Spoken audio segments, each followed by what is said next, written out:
Hello and welcome to the Gooner Talk. Back again with you guys for another show, for another episode of our Raw Reaction series, and specifically the Arsenal transfer show. You join me back in my usual surroundings. A day trip away in Oxford is sometimes what's needed, and it meant that I didn't have to watch yesterday's game, which for a lot of people that tweeted me afterwards was quite a bit of a blessing in disguise. However, I did have the task of watching it back and looking into it, and it's something that we're going to be discussing plenty of, and the fallout of that in today's show, and obviously into the week as well. Got some shows lined up for you guys with some fantastic guests, some stuff to talk about too. But first things first, I hope that you are well. I hope you're doing good and enjoying the start of your week, brand new week to experience before the Premier League gets back underway next week, next Friday, specifically too, against Brentford. But we do have one more pre-season game against Spurs at the weekend on Sunday, one for you guys to sink your teeth into, I am sure. I believe it might be Saturday.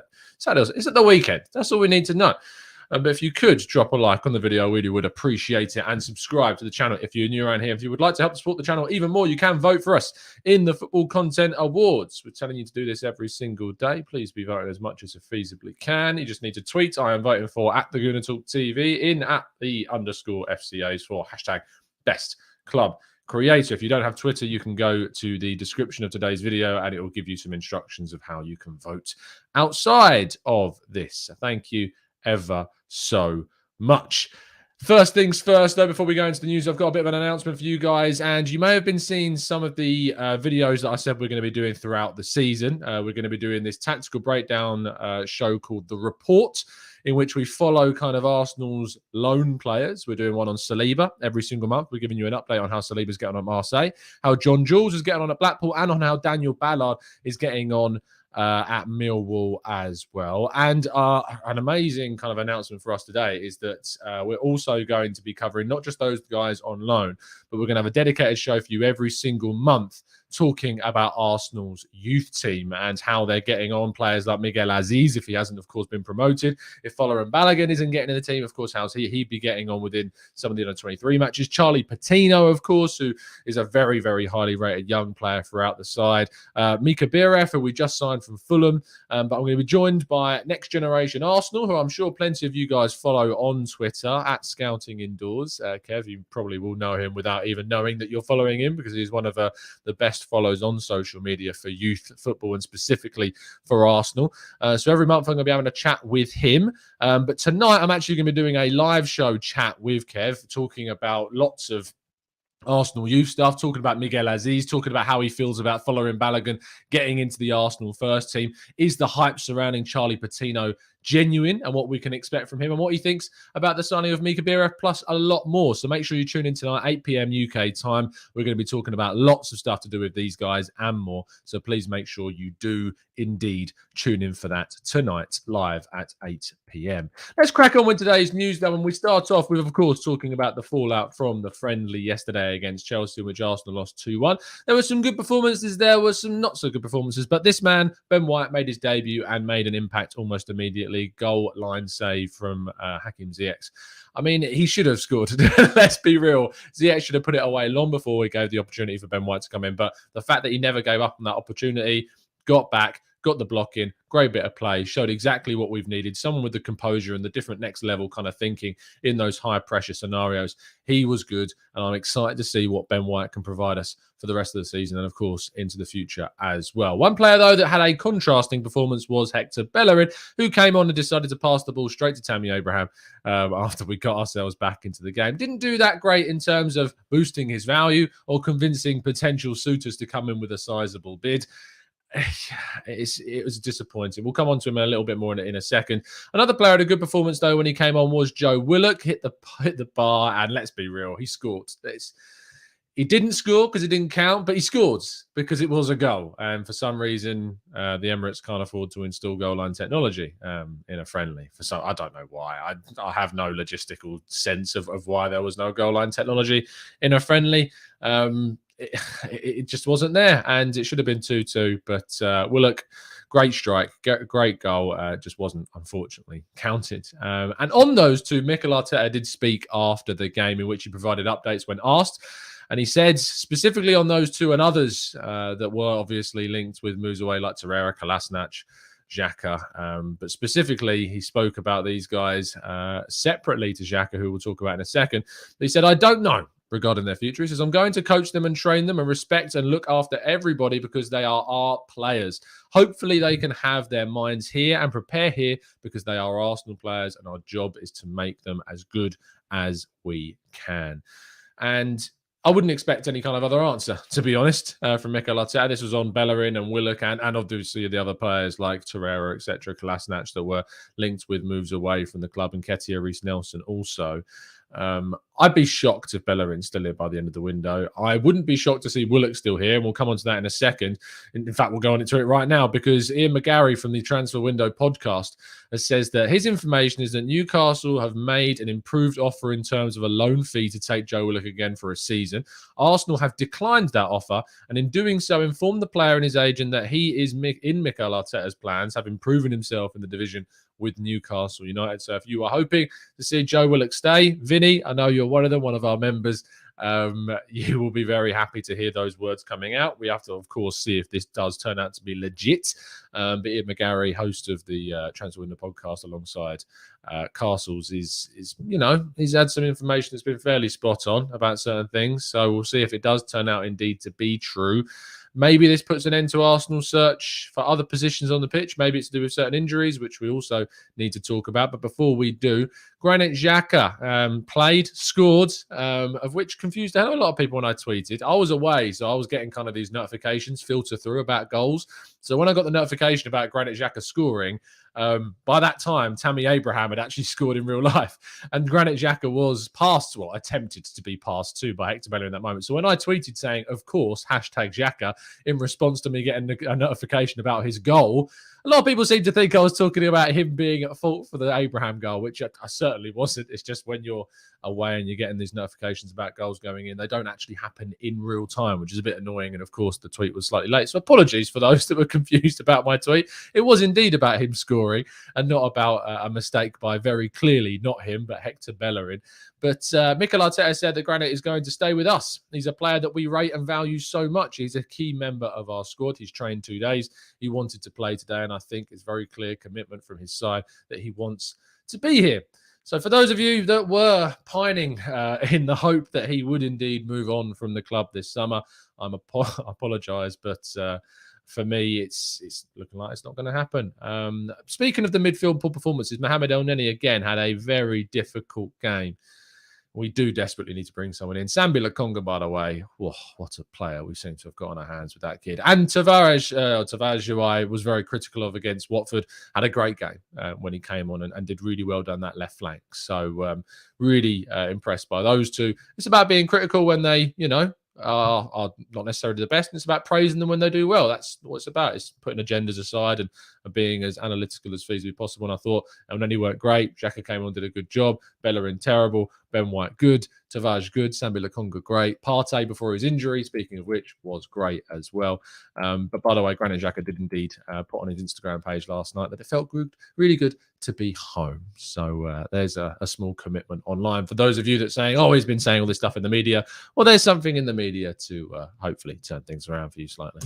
Moving on to Thomas Partey and Dr. Rajpal Brar, obviously he was someone on Twitter, a verified account, tweeting out information regarding injuries and how long players might be out for. He identified, in his mind anyway, that Thomas Partey could leave him out for 4 to 6 weeks. He says, found the specific mechanism of the injury for Partey in that picture you can see on the right-hand side. This is typically indicative of a high ankle sprain, aka a syndesmotic tear. These typically come for 4 to 6 weeks return timeline if a grade 1 injury. And a recent example of this is Harry Maguire. Now, there was an image that did emerge on social media several hours later of Partey supposedly in Paddington. If this was an up-to-date photo, he wasn't wearing any kind of protective boot. It didn't look like he was standing awkwardly. Great detective work from Arsenal fans out there if that is indeed an up-to-date photo, but we don't know. Mikel Arteta did say that he is set to undergo a scan today, so we will probably find out more about Partey in the lead-up to the Spurs game when Mikel Arteta has another press conference, or after the Spurs game indeed, but I'm sure that we'll find out some information. But what it could do is it could accelerate Arsenal's plans for a central midfielder this summer, and specifically Bruno Guimaraes, our Brazilian target from Lyon, and Partey's injury may indeed mean that Arsenal indeed step up their interest in the Brazilian midfielder and any other midfield target, of course. But there was reports that Arsenal were preparing a bid of around 30 million euros for the Lyon midfielder, and that may indeed now be very much accelerated with Thomas Partey's potential injury and the very questionable performance from Mohamed Elneny, hopefully showing that we desperately need to improve the quality and depth in our midfield, and Guimaraes would certainly provide that. Now, Kolasinac and Cedric were obviously involved throughout pre-season, despite their futures not necessarily being completely sorted. Cedric's more so than Kolasinac. Kolasinac is definitely expected to move on. And actually, Turkish side Fenerbahce are interested in both players, both Bosnian and Portuguese internationals. And I would be looking to bring them in this season. Kolasinac is actually supposedly in talks with Arsenal to terminate his current deal, which would hopefully done by mutual consent, and therefore we wouldn't have to pay any kind of fee amounting to the rest of his 1 year wages, which would be quite a lot considering he's on over 100 grand a week. So you're looking at over £5 million. So hopefully that can be sorted out. Cedric, though, I'd be shocked to see him leave, to be honest. I think that Arteta certainly does see him as a backup option at Arsenal alongside Callum Chambers to the right-back position, and maybe even as a starting option should we not bring in a right-back. So the future of those two, I think Kolasinac very much more looking like it could go. Cedric, though, looking like more so in my mind anyway, that it would be surprising to see him leave. Moving specifically then on our last story, and Tammy Abraham, who did score for Chelsea yesterday in the friendly, a very, very kind gift from Hector Bellerin. And obviously scored and very comfortably put the ball away. Really clinical finisher, as we know that he can be, and has been a clinical finisher for Chelsea and for Villa and for the teams he's been on loan with since coming to the fore on the senior game. And Chelsea have supposedly still told him that he can leave, and they've slashed their asking price to around £30 million. And reports emerged yesterday that he himself prefers a move to Arsenal over pretty much any other target, including the other main competitor being West Ham United. I'd be surprised to see this happen still. £30 million is more reasonable. I still don't think it's a fair price. I think £25 million is probably more fair. Lautaro Martinez, the Inter Milan striker, continues to be linked with a move to Arsenal. No updates from yesterday's show, but he continues to be a man that is seemingly on the Gunners' radar, and I'd much prefer we spent a marquee figure on someone like him over a Tammy Abraham, but we'll wait and see, indeed, if anything happens. And that does indeed conclude the news. Now, I didn't do a raw reaction show, of course, to yesterday's game. I was out and away, enjoying myself on the rivers of Oxford, as you probably saw on Twitter yesterday, which was a nice detox from the Arsenal chaos that was going on. And then I had a 2.5 hour drive home, in which before I left, I tweeted out saying, any standout performances, what did you think? And when I got home, a torrent of replies came back of people very quite incensed over the pre-season friendly. Now, I'm well aware of the fact we're up against Premier League opposition, and it's a good kind of indicator of how maybe Arsenal are ahead of the new season. It is still a pre-season game. That should be taken into account. And actually, considering the fact that we were up against the European champions and we should have been coming away with a 2-2 draw had goal line technology been in place, I don't think that's too bad. Now, there were some performances that were very questionable, and I think the actual tactics of the game were a little bit concerning. Seeing Rob Holding push so far, in fact, seeing both Rob Holding and Pablo Mari push so far up at times against a side like Chelsea that showed that they could hit us on the break very dangerously, I thought was a little bit of a naive tactic from Mikel Arteta, and hopefully something that he's a little bit more conservative about when we go into those big games against Chelsea and Manchester City in the early parts of the season. Ben White coming in showed to me the massive step up in quality in just that small game. It is only a small sample size, of course, but hopefully he goes on in the Premier League to prove that he is indeed that big step up that we've desperately needed.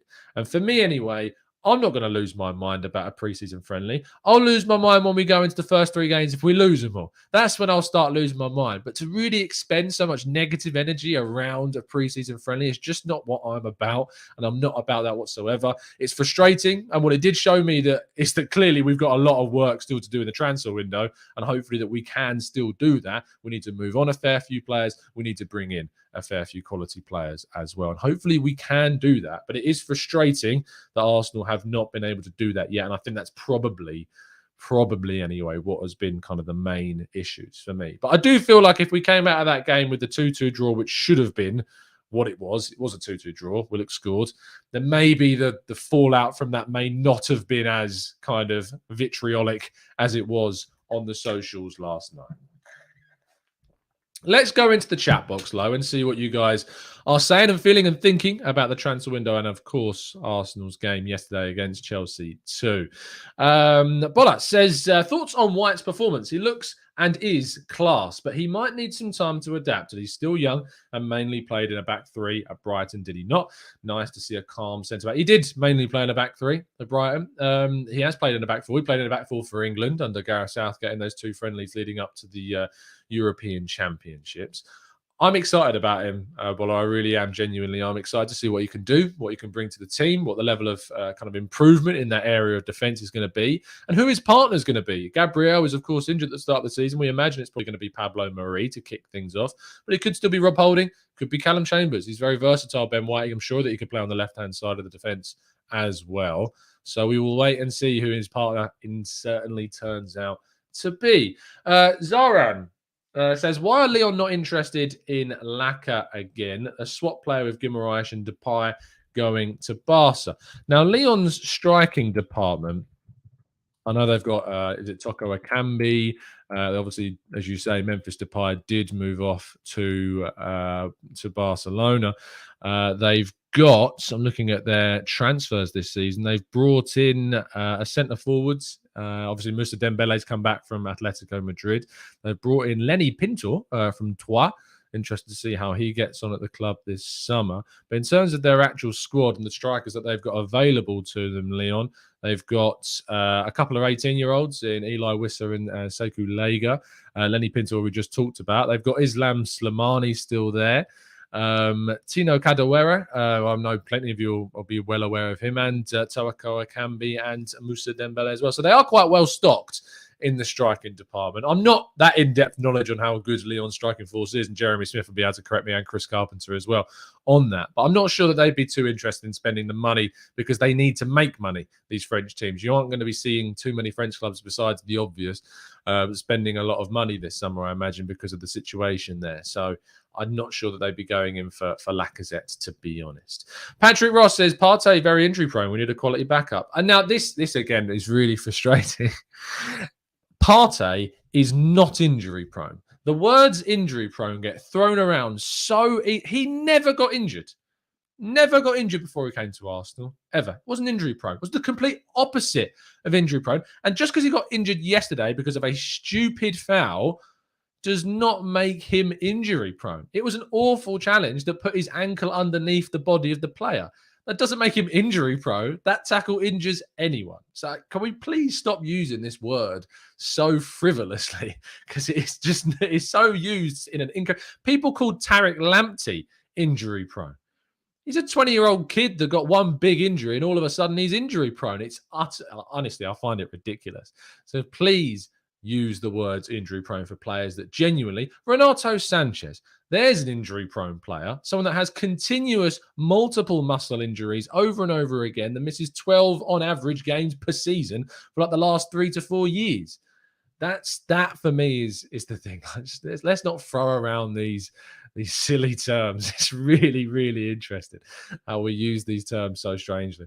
Abe says, I'm a huge fan of Leno, but unfortunately he needs to be replaced. What are your thoughts on Livakovic? Zagreb. Livakovic, of course, was the Croatian national goalkeeper at the Euros. Had a very decent time there. Certainly was advised to stay on his line after Patrick Schick had lobbed the Scottish goalkeeper in their group. But yeah, I don't know too much about him, to be honest. I saw him in the Euros.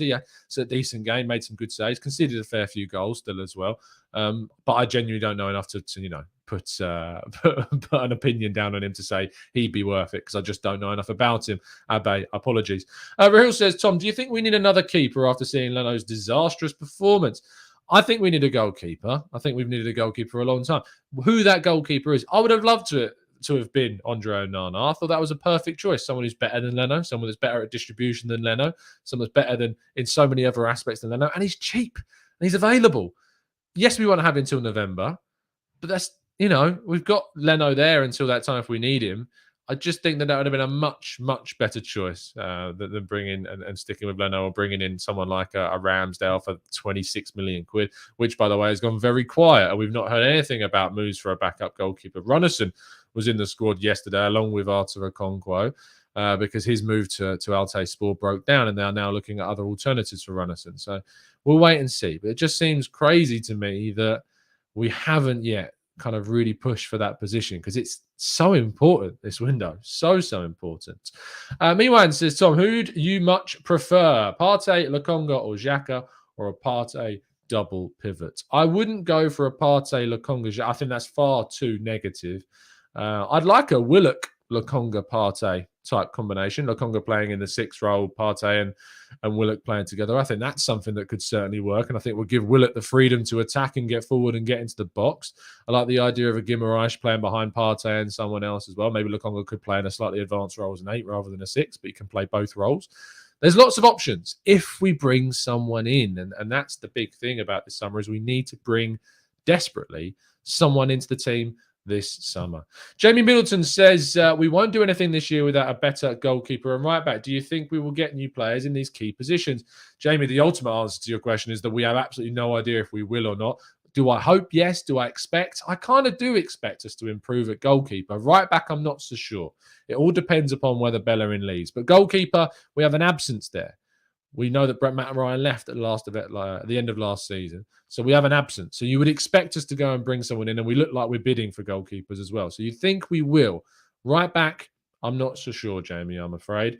Usman says, Tom, do you know what's up with Ben White's contract and the add-ons we paid on top of the £50 million? I don't, Usman. As far as I was aware, it sounded like there wasn't any add-ons, to be honest, and it was just a straight £50 million deal with a sell-on clause inserted into the contract. But see if you can find any conflicting information to that. Play Tavares at right back, CA? Absolutely not. If you want better defensive stability, it's not by playing a left back at right back, especially someone of questionable talent at defending as Tavares is. Wilson says, why are you still so obsessed with Szoboszlai? Everyone knows you absolutely adore the player. Obsessed is the wrong word. I'm appreciative of the player, and I hope you enjoyed the exclusive interview of him the other day. Jibril says, Xhaka provided some inspiration, forward-thinking passes, but followed it up with some lapses in judgment. Let's hope for the best during the season. We know what we get with Xhaka. There's absolutely no debate around the Granit Xhaka performances. People saying that he's rubbish are wrong. People saying that he's amazing are wrong. He's a solidly just decent midfielder. Like, that's all Granit Xhaka is. I just think he's someone that adds plenty of passing quality, leadership skills into the middle of the pitch, which I saw a comment yesterday on one of the videos saying, can we stop going on about Granit Xhaka's leadership qualities? Are we mad? Like, that's one of the key parts of his game, is his leadership. Why are we going to stop talking about it? Just because it doesn't suit an agenda to really slam a player. And I'm someone that's just content with him. I want to see his upgrade upon Granit Xhaka, but let's not just be irrational. That's one of the things I really struggle with at times with elements of the fan base, is the irrationality of criticism of players, saying that we should stop talking about one of the better qualities of a player just because it doesn't suit how one person feels about them.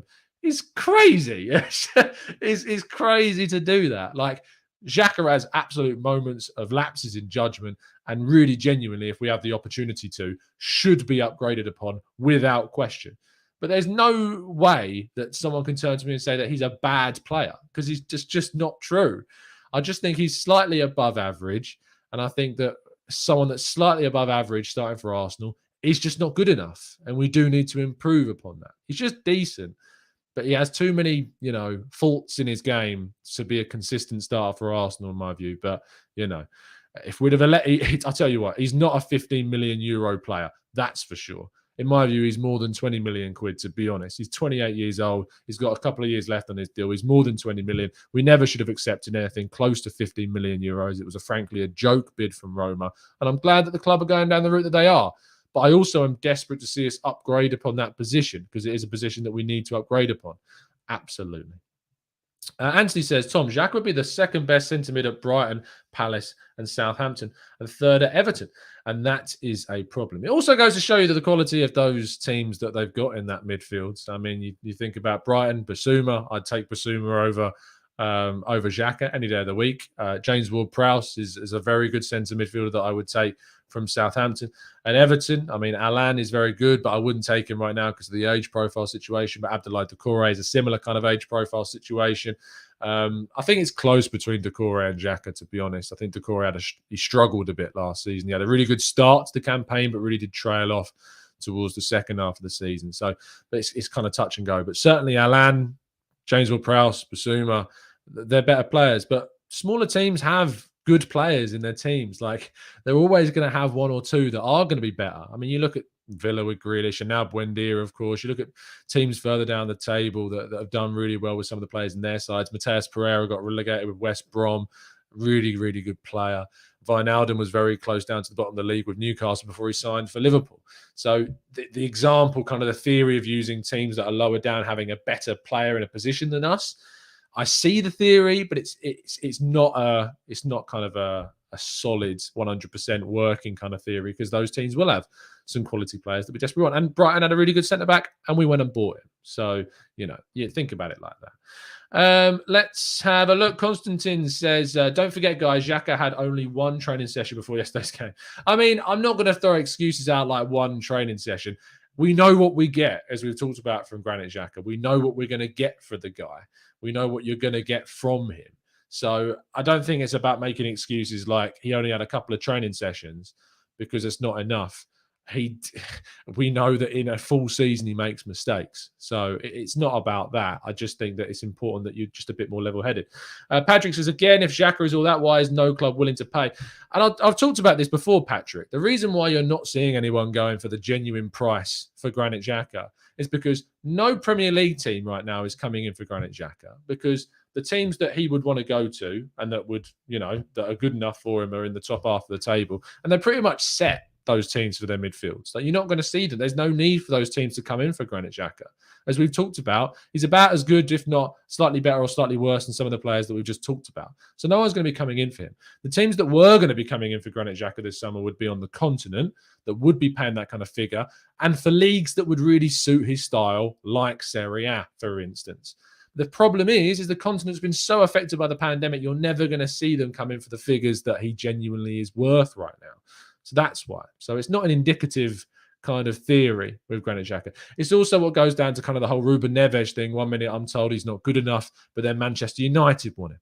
So if Manchester United want him, surely by that theory, he's good enough for Arsenal. So that kind of trail of thought has not really got any kind of legitimacy behind it, in my view. Paul Geyer says, the passing to Xhaka by Leno is the issue. The same mistake that cost us in the game at Burnley. When will we learn? I mean, we talk about Leno making those passes, but he's instructed to do that. He's told to do that. That's how he's coached, to play those passes. I didn't think there was anything wrong with the pass he played to El Neni against Watford. Was it Watford? I think it was. I didn't see anything wrong with that pass. I think how El Neni dealt with that situation, what was wrong with that. And we just don't seem to have the quickness of thought in our midfield to deal with those situations, to play out from the back. But that should be on the coach to then say, look, we don't have the quality right now to do what we're trying to do, so let's not force it, because we're going to make mistakes and concede goals. That's the issue that we find ourselves in right now. T-Bob Pest says, we need more mobility and athleticism. Chelsea had 4 sprinters up front and we just struggled to cope. Lokonga looks good, but please get Bissouma to add more protection to the back four. Again, I have changed my mind about this. Mobility and athleticism are great, but to be honest, that's not the key factor that's missing from the Granit Xhaka role. The key quality, the key characteristic that is missing from the Granit Xhaka role is technicality, ability on the ball, so that when Leno turns and plays that ball into him at close range, he has the kind of peace of mind, the ability on the ball to turn away from the player and to play the right pass, the quickness of thought. It's not about how fast you are. It's not about how agile you are necessarily. It's not about how much of an athlete you are. I think we're putting way too much emphasis on these words like mobility and athleticism. It's not about that. You can go and get a really quick centre midfielder, but they may not have the technicality to get us out of those situations. It's the technical skill that needs adding into the midfield and not necessarily the athleticism, which is why I'm very much on board with someone like Ruben Neves over a Granit Xhaka, because whilst Granit Xhaka is great with his passing, great with his playing into the wide areas to set us off down the wing. What he lacks is that technical skill to take the ball, turn, take on a player, move through the midfield and progress. I think Lukonga's got some real potential there to be that guy. But Ruben Neves doesn't sit and win free kicks in his own half like Granit Xhaka does. Ruben Neves gets the ball, turns, takes the player on, beats his man, plays the ball forwards. And more directly, hence why he's got a greater pass into the box statistic stat. Like that, for me, is what's missing. So when we talk about mobility, we talk about athleticism, which I was about a month ago. I've changed my mind on this. This is just, it's not that raw. It's not that analog to say, yes, we need more mobility and athleticism. Technical ability in a midfielder is what we need. And Bruno Guimaraes is certainly someone that I'd love to see in that role. I think that Ruben Neves, as I've said, and Bissouma adds more mobility, more coverage, but his technical ability is not on the same level as a Neves or as a Guimaraes. Now, I want Bissouma because I think he still adds in really key aspects of the midfield that we need. But let's not pretend that he's a player that he isn't. I think it's maybe an area of his game that he needs to improve is his technical ability on the ball. But he's still really good. He is more mobile than Xhaka. He can turn faster when off the ball than Xhaka. He's got much better recovery pace. His discipline in positioning is better. His spatial awareness is better. His timing of the challenges is better than Xhaka. And that's why I would happily take Bissouma to be our number 6. But for people saying that we desperately need just more mobility and athleticism alone, I don't agree with that. It is the technical ability in the midfield that we desperately need to improve upon, in my view. Anyway, Paul Guy says press-resistant players in those areas is the key. And exactly, and technical skills what gets you, Paul, out of those areas. Is when you've got teams pressing you and you've got 2 players on you, having that technical skill to, one, be able to take players on or move into the right spaces, but also have that spatial awareness to know where your teammates are and the quickness of thought and the footballing brain to play the right pass at the right time. That's what's been lacking in our midfield. So, sure, get a midfielder that can run for days. Great. I can throw you out a million midfielders that are quite quick, but I don't want a million midfielders that are quite quick. I want a midfielder that's, quite fast as a ballpark, but someone that the characteristic that I'm going for is not athleticism and ability. It's just not that. It's just misplaced. It's a FIFA way of thinking. It's how I put it. Yes, fill my team with loads of 90 pace players. No, it's not FIFA. It's real life. And the first touch and technical skill is what separates top quality players from the rest. There are plenty of players playing down your Sunday league that are faster than plenty of the Premier League players that are there. But sorry, their first touch, technical skill is the reason why they're amateurs and why these guys are professionals. And it is that technical skill that we have been missing on a higher level from what we've already got right now. Let's scroll down a little bit more. No Sleep says, you want a player to beat the high press, but when you are a player a high line, you also need recovery pace. Yeah, recovery pace is fine, but it's recovery pace combined No Sleep. This is the problem, is we're thinking too blinkered. We're looking at a perception of going, yes, we need mobility. I'm desperate for mobility. Oh, this person's arguing that we need technical skills. So the counter argument to that is to say that we need recovery pace. Well, why are they not one and the same? Why can't I have both? Why can't I have someone that has recovery pace and technical skill? That's what would lean me away from Bissouma to other targets. Whilst I think Bissouma is an upgrade on what we've got, if there is an option to go and get someone like Bissouma who's also got the better technical ability, absolutely go and do it. And I prioritise that over Premier League experience all day long. All day long. So that's the issue. Recovery pace, great. I want both. I want my players to be as good enough to push us towards that top 4, not just because I like a player and I like Bissouma. That's the issue. Probably not me, says Big True. Everyone can hit the gym, but not everyone has the dedication and practice of the first touch and the weak foot for hours every day. And some of these things are just natural. Some of these things are just plain gifted. Like Santi Cazorla, I saw someone put into the chat box. Let me give you credit. Where are you? Where are you? I saw it. There you go. Vendor.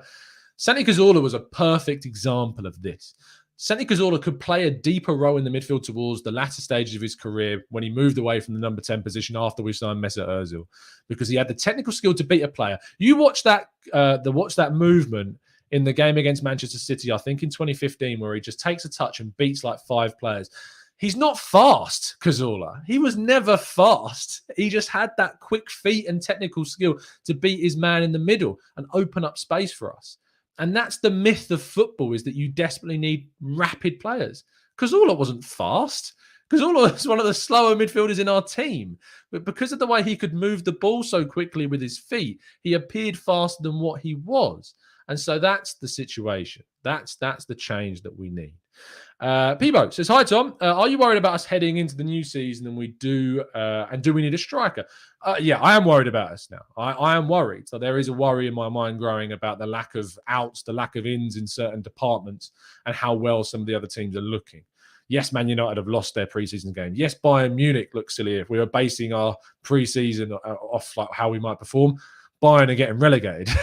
But the point is that there are kind of some technical things. There are some tactical things like the press, the way in which we overcommit the centre backs. That's something that I'm concerned about. That's the issue for me. So yes, I am worried. Do I think that we need a striker? Aubameyang's bad patch, as Osman tweeted yesterday, does not seem to be anyway, just a bad patch. It's going on a little bit too long. If we can get a striker, I think I would do it.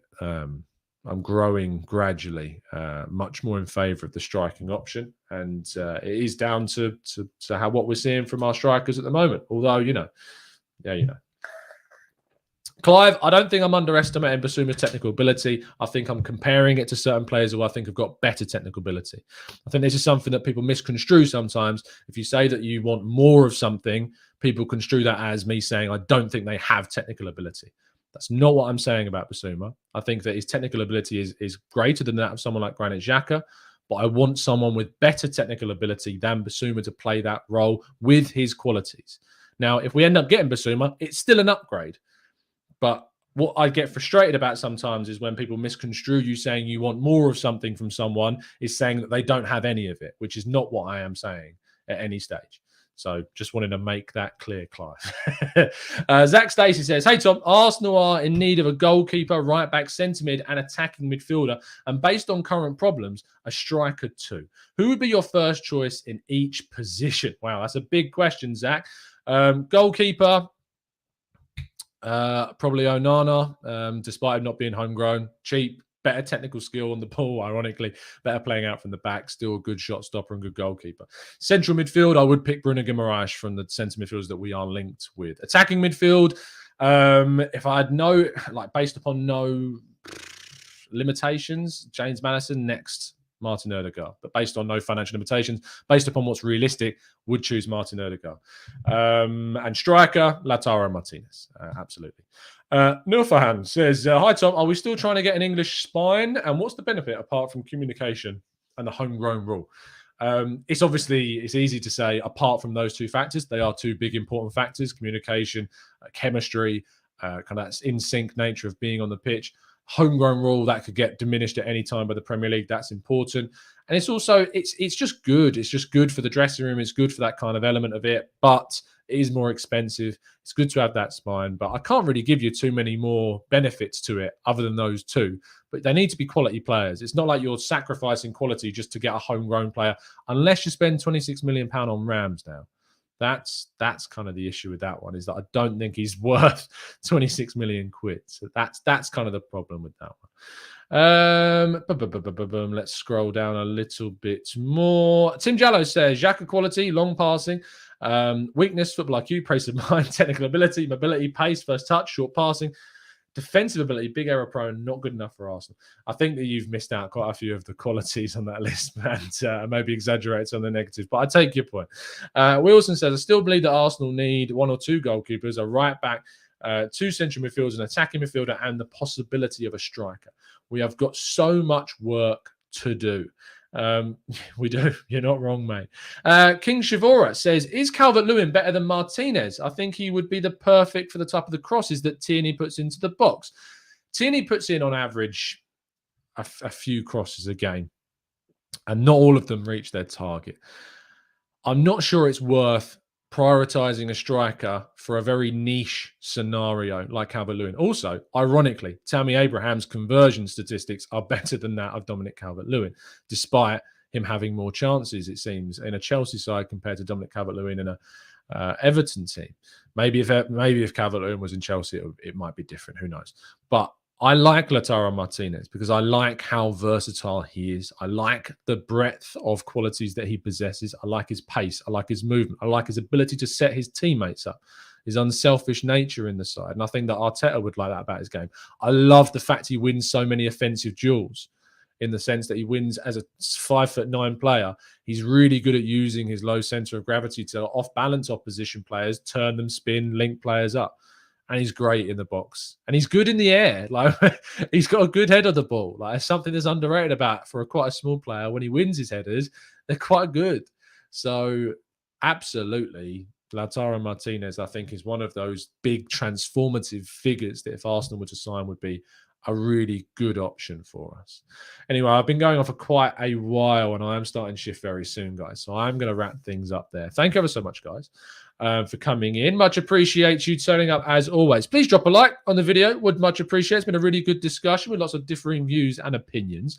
So yeah, do drop a like, subscribe if you're new. Make sure you tune in back a little bit later on tonight, 8 p.m. UK time. I'll be joined by Next Generation Arsenal to talk all about Arsenal's youth setup, how following Bellerin may progress this season, what we might see from Miguel Aziz, the impact of Mika Biref joining the under-23 squad. Charlie Patino, is he indeed the big player that Arsenal desperately want and need him to be in the future? Lots to talk about, lots to discuss. Other than that, I'll be back tomorrow morning, as always, at 8 a.m. for your next transfer update show. I'll also be joined by a few members in tomorrow's members podcast, and we do an Arsenal transfer podcast with a few of our members from the Discord server. If you'd like to join the Discord server, you can do by becoming an expert member or a TGT ambassador, and you could be on here on the show having your say. So there you go. It's been an absolute pleasure, guys. I'll see you very soon, and as always, up the Arsenal.